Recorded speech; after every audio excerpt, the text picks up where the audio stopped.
আসসালামু আলাইকুম প্রিয় দর্শক, বিএনপিকে এবং তারেক রহমানকে অনুরোধ করব যে মানুষের আবেগ নিয়ে খেলতে না। কারণ খালেদা জিয়াকে মানুষ অনেক ভালোবাসে। খালেদা জিয়াকে মানুষ বিএনপি হিসেবে মনে করে না, দেশের অভিভাবক হিসেবে মনে করে। সো খালেদা জিয়ার কি হয়েছে সেটা জাতির কাছে পরিষ্কার করা উচিত বিএনপির এবং তারেক রহমানের। আমরা জানি যে এয়ার অ্যাম্বুলেন্স আসার কথা, কিন্তু এয়ার অ্যাম্বুলেন্স কেন রিফিউজ করেছে, কি কারণে রিফিউজ করেছে, খালেদা জিয়ার এখন কি পরিস্থিতি সেটা জাতির সামনে পরিষ্কার করা উচিত। কারণ যেদিন ঘোষণা করা হয়েছে খালেদা জিয়াকে লন্ডনে পাঠানো হবে এবং কোন হসপিটালে ট্রিটমেন্ট করা হবে সেগুলো সবই জানানো হয়েছে, কিন্তু একই সাথে জোবাইদা রহমানও বাংলাদেশে গিয়েছেন। তো এই ধরনের একটা খেলা জাতির সাথে, এই ধরনের জাতির আবেগ নিয়ে খেলা বন্ধ করা হোক। মানে জাতি জানতে চায় আসলে খালেদা জিয়ার কি হয়েছে। একদিকে বলবে যে খালেদা জিয়া আসছে, আরেকদিকে জোবাইদা রহমানকে বাংলাদেশে পাঠাবে। এইটা কোন ধরনের নাটক করা হচ্ছে জাতির সাথে আমরা জানতে চাই। আমরা খালেদা জিয়াকে ভালোবাসি, সবাই ভালোবাসে, সব দল মত নির্বিশেষে সবাই খালেদা জিয়াকে ভালোবাসে। খালেদা জিয়াকে নিয়ে এই ধরনের খেলা মানুষ একদমই পছন্দ করবে না। সো বিএনপি এবং তারেক রহমানের উচিত স্পষ্ট করা জাতিকে আসলে খালেদা জিয়ার কি হয়েছে, এয়ার অ্যাম্বুলেন্স কেন রিফিউজ করেছে, কেন আসেনি, এবং খালেদা জিয়ার বর্তমান পরিস্থিতি কি সেটা নিয়ে কোনো লুকোচুরি না করে স্পষ্ট বার্তা দেওয়া হোক। আপনারা জানেন গত 2 দিন হচ্ছে আমাদের বিএনপির চেয়ারপারসন, বাংলাদেশের পর সাবেক 3 বারের সকল প্রধানমন্ত্রী, যে মানুষটি বাংলাদেশে 1991 সাল থেকে 2008 সাল পর্যন্ত যতগুলো নির্বাচন হয়েছে, ওই নির্বাচনে যতগুলো প্রার্থী হয়েছেন প্রত্যেকটি আসন থেকে যিনি সর্বোচ্চ ভোটের ব্যবধানে বাংলাদেশে প্রত্যেকবার যিনি নির্বাচিত হয়েছে, দেশনেত্রী বেগম খালেদা জিয়া।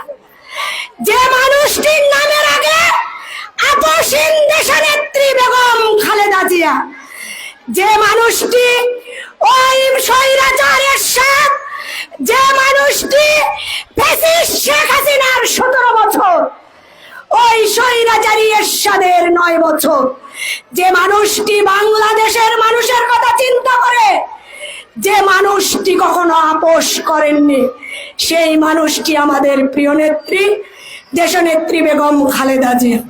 উনি অত্যন্ত অসুস্থ, উনি চিকিৎসাধীন রয়েছেন।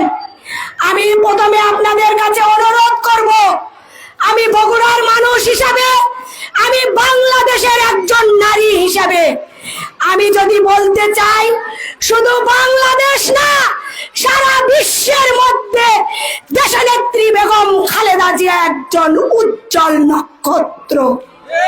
সেই মানুষটি আজকে অসুস্থ। আমি আপনাদের কাছে অনুরোধ করব, আমরা আমাদের প্রিয় নেত্রী দেশনেত্রী বেগম খালেদা জিয়ার জন্য দোয়া করব। আমি জানি আমি না বললেও এই বাংলাদেশের অর্ধেক যে নারী সমাজ, সেই নারী সমাজ আমার প্রিয় নেত্রী দেশনেত্রী বেগম খালেদা জিয়ার জন্য দোয়া করে। আমি যখন আমার বাড়ি থেকে অটোতে চড়ে আসছিলাম, আমার সাথে একজন মা বসেছিল, আমার সঙ্গে একটা ভাই বসেছিল। আমি ওই মাকে, আমার ওই মা আমাকে জিজ্ঞেস করছে, আপনি নাজমা আপা না? আমি হ্যাঁ মা। আপনি আমাকে চেনেন? হ্যাঁ চিনি তো, আপনি তো অনেক জায়গায় সুন্দর সুন্দর বক্তব্য দেন, আপনাকে তো আমরা চিনি। তো তখন উনি বলছিলেন যে আমরা বগুড়ার মানুষ, বেগম খালেদা জিয়া ছাড়া, ধানের শীত ছাড়া বগুড়ার মানুষ ধানের শীত ছাড়া কাউকে ভোট দেবে না, আমরা সেই দল করি। আমি বলতে চাই, আজকে মা বোনদের উদ্দেশ্যে বলতে চাই, আমাদের প্রিয় নেতা জনাব তারেক রহমান এই 17 বছর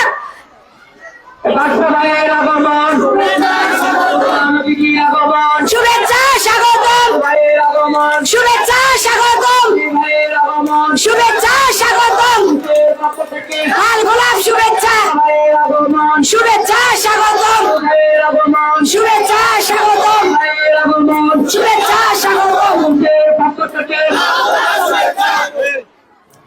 আমি যে কথাটি বলতে চাচ্ছিলাম সেটি হচ্ছে আমার বড় ভাই এসেছেন, উনি আপনাদের সামনে অত্যন্ত গুরুত্বপূর্ণ বক্তব্য রাখবেন। আমি শুধু সময়ও সংক্ষিপ্ত, আমি খুব অল্প সময়ের মধ্যে আপনাদের মিটিং শেষ করে দেব। আমি শুধু আপনাদেরকে বলতে চাই, এই বাংলাদেশের অর্ধেকেরও বেশি ভোটার নারী, এই বাংলাদেশে 52% ভোট নারীদের আর 48% ভোট পুরুষদের। তো আমরা বিশেষ করে আমরা যারা বগুড়ার মানুষ, আমরা কিন্তু এই 52% ভোট আমরা মা বোনেরা যদি মনে করি আমরাই শুধু আমাদের প্রিয় সন্তান তারেক রহমানকে ভোট দিয়ে এই বগুড়া 6 সদর আসন থেকে তাকে নির্বাচিত করে বাংলাদেশের প্রধানমন্ত্রী করব ইনশাআল্লাহ। এইটি কিন্তু আমরা পারবো। এই কথাটি বলার উদ্দেশ্য একটি আছে আমার, সেটি হচ্ছে আজকে এই 5 আগস্ট হবে, এটি কিন্তু আমরা কেউ চিন্তা করিনি, কিন্তু চিন্তা করেছিলেন আমাদের প্রিয় নেতা জনাব তারেক রহমান। যে কারণে উনি ওই 23 সালে যখন রাষ্ট্র কাঠামো তৈরি হয় সেই জায়গাতে কিন্তু নারীদেরকে নিয়ে উনি একটি কথা বলেছেন। উনি কিন্তু চিন্তা করেছিলেন বাংলাদেশের অর্ধেক নারীকে যদি আমরা পিছিয়ে রাখি তাহলে বাংলাদেশ কোনোদিন উন্নতি করতে পারবে না।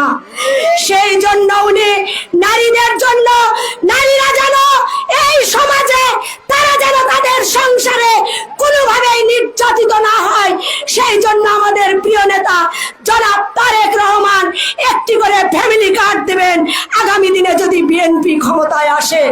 এবং সেই ফ্যামিলি কার্ড একটি পরিবারের, জয় পরিবারের যিনি কর্ত্রী ওই নারী কিন্তু ওই ফ্যামিলি কার্ডের কিন্তু দায়িত্ব পাবে, কোনো পুরুষ ভাইয়েরা পাবেন না।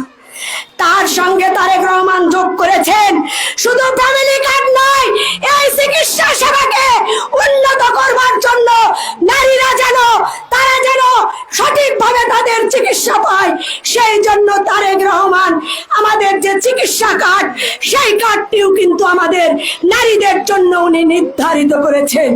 সেই জন্য আজকে আমার সামনে আমার এই 21 নম্বর ওয়ার্ডের যে মা বোনেরা উপস্থিত রয়েছেন, আজকে যদি আমরা এখানে শুধু এই সমাবেশ করি তাহলে আমাদের কিন্তু ভোট হবে না। আমাদের ভোট হবার জন্য আমরা মা বোনেরা যারা এখানে উপস্থিত হয়েছি তারা প্রত্যেককে আমাদেরকে দায়িত্ব নিতে হবে। আমরা যেখানে যে অবস্থায় থাকি না কেন আমরা প্রত্যেকটি ঘরে ঘরে গিয়ে আমাদের দেশনেত্রী বেগম খালেদা জিয়ার সালাম পৌঁছে দিতে হবে, আমাদের প্রিয় সন্তান জনাব তারেক রহমানের সালাম পৌঁছে দিতে হবে, আমাদের মা বোনদেরকে বাড়ি বাড়ি যেতে হবে, ঘরে ঘরে যেতে হবে। এখান থেকে আজকে আমরা আজকে এখানে সেই আহ্বান